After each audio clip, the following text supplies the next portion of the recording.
Jessie Earl, 1980, Eastbourne. What stayed hidden in the undergrowth for 9 years?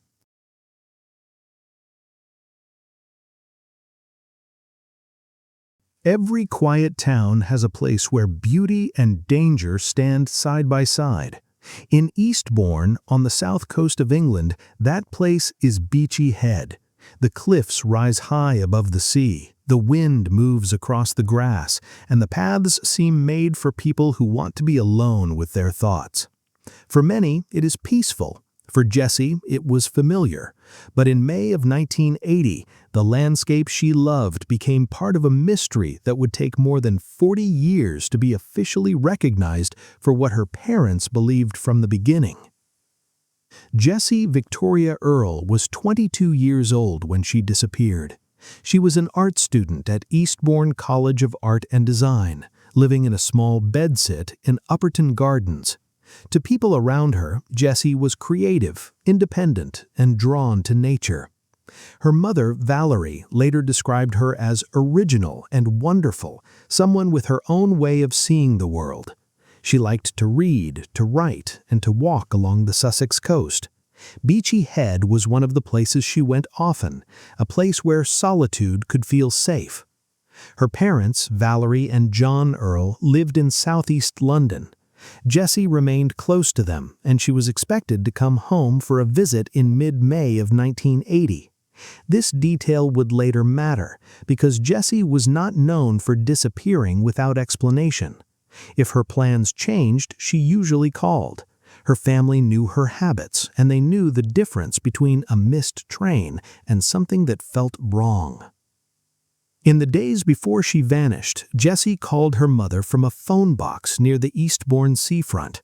She said she planned to come home on Friday. Nothing about that call seemed alarming. There was no warning in it, no obvious fear, no dramatic final message. It was the sort of ordinary conversation that only becomes haunting later, when everyone realizes it may have been one of the last chances to hear the person alive.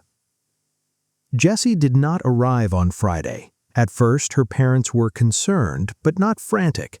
People miss connections, students change plans. A young woman living away from home might decide to stay in town for the weekend. But Jessie did not call, and that silence did not fit her. By Saturday, Valerie Earl could no longer sit at home and wait for an explanation that was not coming. Valerie took the train to Eastbourne and went to Jessie's bedsit in Upperton Gardens. When she entered the room, she immediately sensed that something was wrong. It did not look like Jessie had packed a bag or left to start a new life. It looked interrupted. Dirty dishes were on the table. A book and Jessie's reading glasses were on the floor. Her purse was still there. The small room held the shape of a person who expected to return soon. That scene changed everything. Jessie's belongings had been left behind, including items she would have needed. There was no clear sign that she had planned to go away. People who knew her reported seeing her in the days before she vanished, but after a certain point on Thursday, May 15th, no one could account for her movements. Jessie had gone from an ordinary student life to a blank space in the timeline. Police began treating Jessie as a missing person.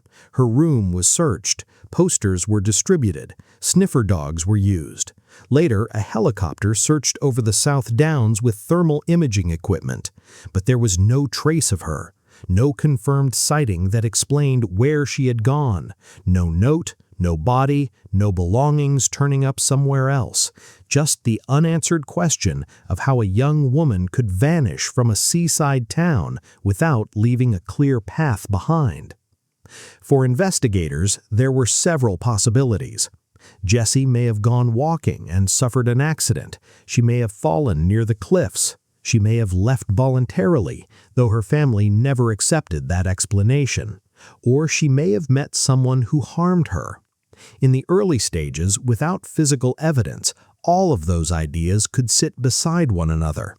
But Jessie's parents were not convinced by the suggestion that she had simply walked away. Valerie and John kept searching in the only ways they could.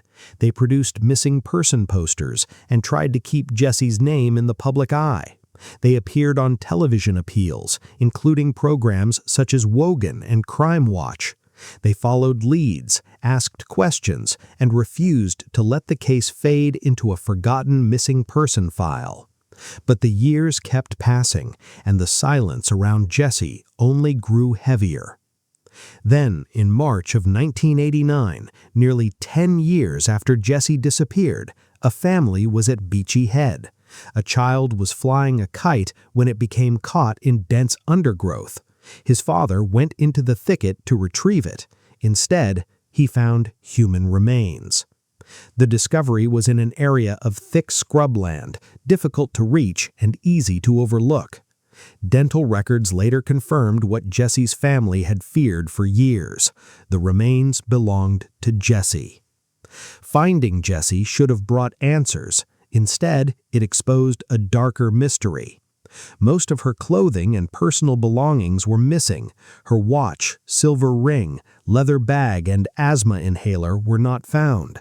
The only item of clothing discovered with her was a bra, and it had been tied in a knot. Later evidence suggested it may have been used to bind her wrists. A knot expert would describe it as similar to improvised restraints seen in crime scenes. The location also raised questions. Jessie's remains were found in a remote thicket near a place she was known to visit. At a later inquest, evidence would suggest that she had probably been tied to a tree and that she may have been sexually assaulted. The exact medical cause of death could not be determined because too much time had passed. But the circumstances did not look like a simple accident, and they did not look like a voluntary disappearance. Despite those disturbing details, the first inquest in 1989 ended with an open verdict. The official position did not say Jessie had been murdered. Her parents believed that conclusion failed to match the evidence. They had never accepted that Jessie had abandoned her life, and the condition of the remains only deepened their belief that she had been killed by someone else. The handling of the case would later face serious criticism. Some investigators had focused early on ideas such as suicide or voluntary disappearance. The possibility of murder was not pursued with the force Jessie's family believed it deserved. Worse still, key evidence was later destroyed. In 1997, the bra and earth from the scene were disposed of because the case had not been classified as murder. By the time forensic science had advanced enough to offer new possibilities, some of the most valuable material was gone. In the year 2000, Sussex police reopened the case as a cold case investigation known as Operation Silk. This review reached a conclusion that Jessie's parents had argued for over many years. Investigators believed Jessie had been murdered, but recognition came painfully late. A murder inquiry could now be opened, but the loss of evidence made the path toward a prosecution far harder. There was also one unsettling detail from Jessie's life before she vanished. 2 weeks before her disappearance, she had told her mother about meeting a middle-aged Scottish man while out on the downs near Beachy Head. He was said to be married but separated, with children. Jessie told her mother something close to, "I wish men would be prepared to be just friends." At the time, it may have sounded like a passing remark. After she vanished, it became one of the most chilling fragments in the case. Years later, the name Peter Tobin became connected to the investigation. Tobin was a Scottish serial killer and sex offender, later convicted of murdering young women. Police examining his past movements reviewed unsolved cases across Britain, and Jessie's murder was among those considered. Tobin had connections to the general area around the time Jessie disappeared, and some believed he fit the profile of a possible offender. But he was never charged in Jessie's case, and no public evidence has proven he killed her. In a case already damaged by lost evidence, Suspicion could not become certainty. That is one of the cruelest parts of Jessie Earl's story. The official understanding of the case changed, but the missing years could not be undone. Evidence had been destroyed, witness memories had faded, people had moved, died, or forgotten small details that might once have mattered. What may have been solvable in 1980 or 1989 became far more difficult decades later. Still, Valerie and John Earl did not stop. They spent decades pushing for the original inquest to be overturned. By the time their effort reached the High Court, they were both elderly, but they continued because the open verdict had left their daughter's death unresolved in the official record. For them, this was not only about a legal phrase, it was about Jessie being recognized as a murder victim. In December of 2021, the High Court ordered a fresh inquest. The court found there was a compelling case for unlawful killing and recognized that the earlier process had failed to reveal the full truth. For Jessie's parents, it was a step they had waited most of their lives to see. But one final question remained.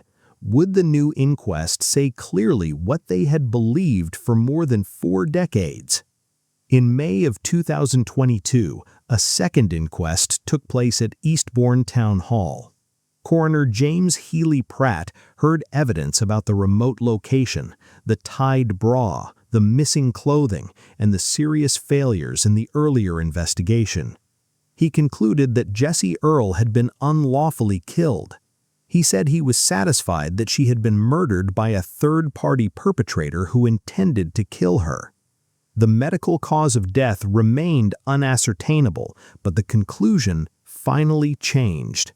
Jessie was no longer recorded as someone whose fate could not be explained. She was officially recognized as a young woman who had been murdered. Valerie and John Earl called the ruling justice, though even that moment could not give them the one thing they still wanted most, the name of the person responsible. No one has ever been convicted for Jessie Earl's murder. Her missing belongings have never been recovered. The exact route from her bedsit to the place where her remains were found is still unknown. The man she mentioned to her mother has never been conclusively identified as her killer. The evidence that might have answered some of those questions was lost before it could be tested with modern methods. What remains is a timeline built from fragments, a phone call home, a planned visit that never happened, a room left in disorder, but not in a way that suggested escape, a long search, a discovery in the undergrowth, a knotted bra, an open verdict that lasted for decades, and a family who refused to let uncertainty become the final word. Jessie Earl was not just the center of a mystery. She was a daughter, a sister, a student, and an artist with a life that was still unfolding. She had routines, favorite places, family plans, and a future that should have extended far beyond the cliffs of Eastbourne. Her story is haunting not because every answer is known, but because so many warnings seem to become clear only after it was too late. Beachy Head still looks peaceful from a distance. The sea still moves below the cliffs, and people still walk the paths for quiet and fresh air.